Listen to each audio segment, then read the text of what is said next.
Hey guys, I know, sorry. It's been a while since I uploaded videos. I've been getting ready for a lot of new things, and it's just been really hectic lately. But let's just delve right into this. I've been asked a lot for an update on the Reaper build.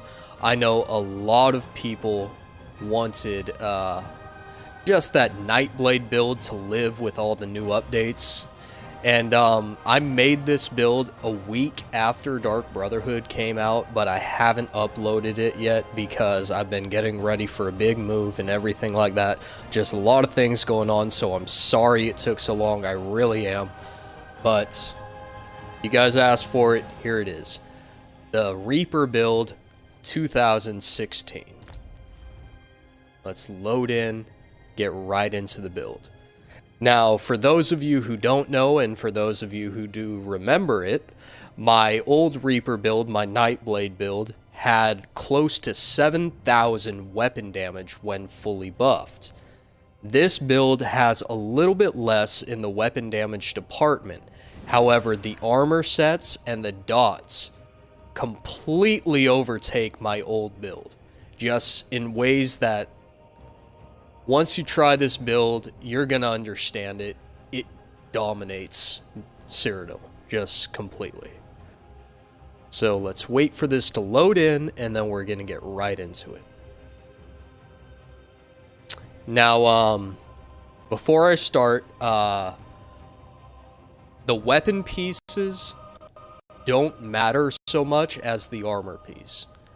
But I'll get right into it. This is my AD character. Yeah, I know there's going to be a lot of hate over that, but you know what? I got bored on EP. I've done everything on EP, got all the Emperors on every single character, so might as well just hop over and kill some EP. Anyway, I am on another Imperial. I just like Imperial for the passives, and we're going to get right into this set right now. So first off, for weapons, this is a bow and dual wield build. For the bow, you're going to want the Master's Bow for the poison increase. I don't have it yet, so don't worry about that. Enchantment does not matter whatsoever. For traits on the bow as well as the dual wield, you're going to want Precise. Now, for dual wield, I am using dual wield Swords of Agility. I recommend dual wield Axes of Agility just so you get the extra bleed damage from the axes. Or if you want Master's Dagger would also work, but I do prefer the what was I saying? Axes of Agility for this. Now, this is why the enchantments don't matter whatsoever. For the poison on your bow bar, you're going to be running Escapist Poison. Now, what this does, it immobilizes your target, and it gives you Unstoppable. So this acts as a freaking Unchained. This acts as a immovable potion right there. It's amazing. And it lasts for about 4 seconds.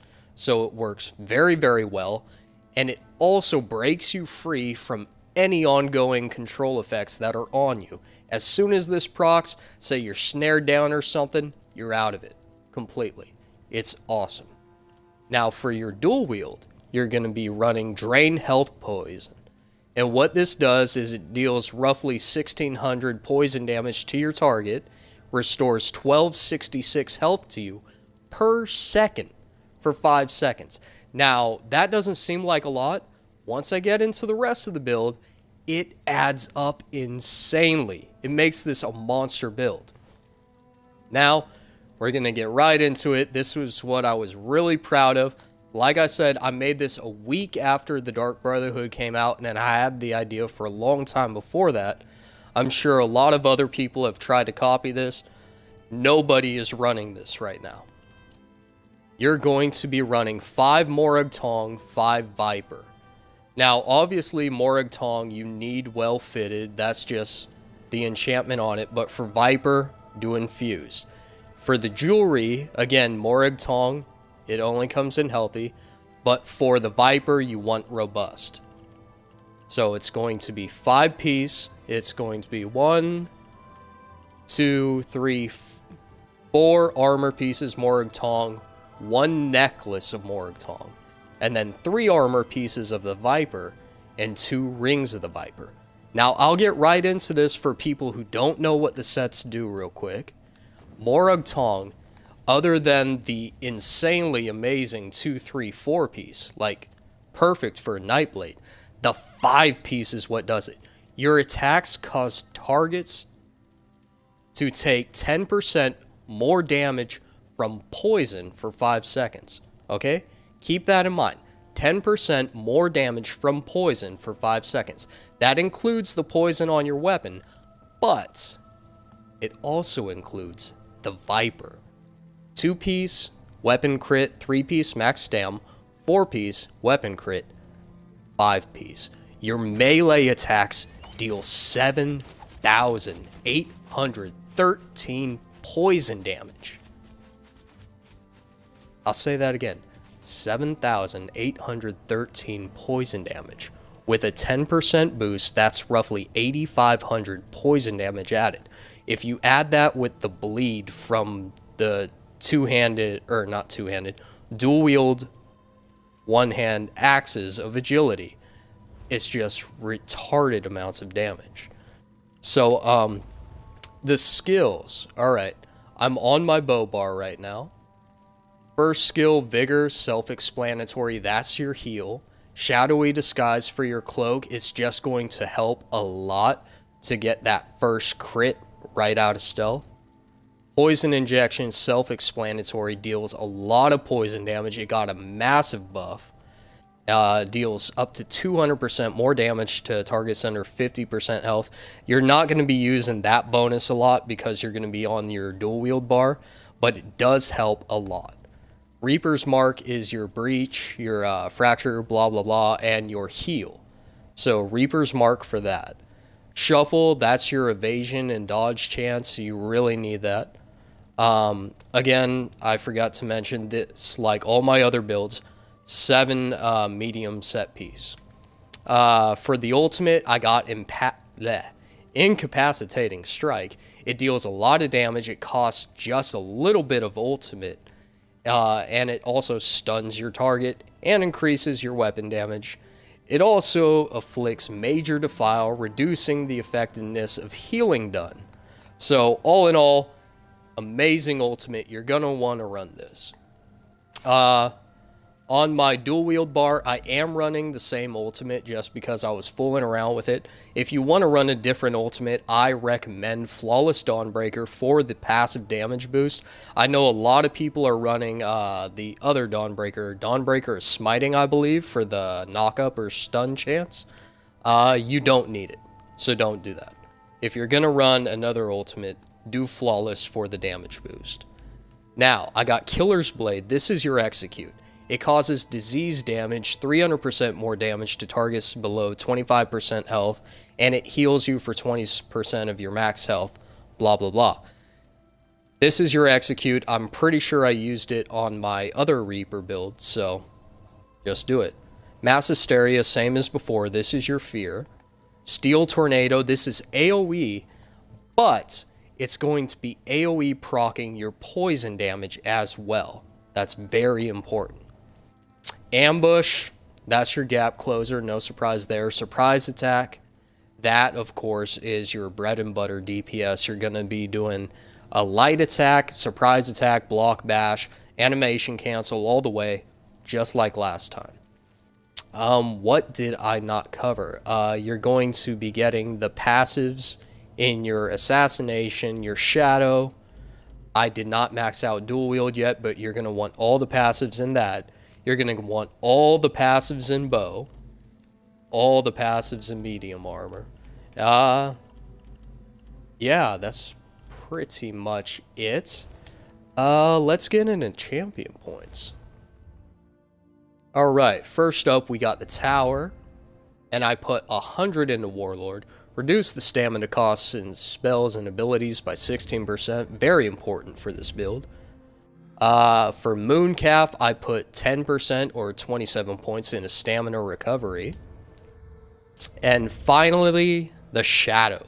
I put 40 points, which is about 10% reduced stamina cost of your roll dodge and break free. This really helps a lot. Now for your blue tree, I put 10 into Shattering Blows just to help out a little bit with the damage shield. You don't really need this. I mostly got it for the retaliation. Increase the damage done of your next light attack by 30% after blocking a heavy attack. That really helps a lot, especially with the poison. Alright, now we got a full 100 into Mighty. Boost up your damage, of course. 37 into Piercing to get some physical pen in there. 10 into Precise Strikes for the weapon crits, because you're going to crit a hell of a lot with this build. And then 10 into Thaumaturge just for your dots, because you're going to be doing a lot of dots. Alright, I got 37 into Medium Armor Focus, 10 into Resistant. I got 24 into Thick Skin, 48 Elemental, 48 Hardy. This is all to get Unchained, which you really need. It's an amazing passive, no reason not to run it. And that pretty much does it for the champion points. What am I not covering? I mentioned the poison. Oh, okay. The potions you will be running for this build will be Essence of Immovability, just in case you don't get that proc on your bow bar. Of course, you get immune to knockback, restore health immediately, restore stamina immediately. Simple. Nothing really up there. I'm using max health and stamina blue food. Let me see. Did I cover everything? Oh yeah, the stats. Pretty much unbuffed. You're going to be at 3k weapon damage. I am using the warrior boon. Stamina recovery, not too great. But you know what? It's not going to matter. You got about 48% weapon crit to top it off. And you're just going to melt people before you need the recovery, before you need anything. Max health, you're going to be at 25k, almost 26k. Max stamina, 37. And you're going to hit like a truck. So I hope you guys use this build. I hope you guys like this build. This is the Reaper 2016. The Nightblades are back in Cyrodiil. I hope you use this. I hope it works for you. If you enjoyed it, leave a comment, like, subscribe. I don't care. And I will be coming out with the Dragon Knight build as soon as I get this move done. I'm sorry it took so long. And I'll see you all next time. Enjoy, guys.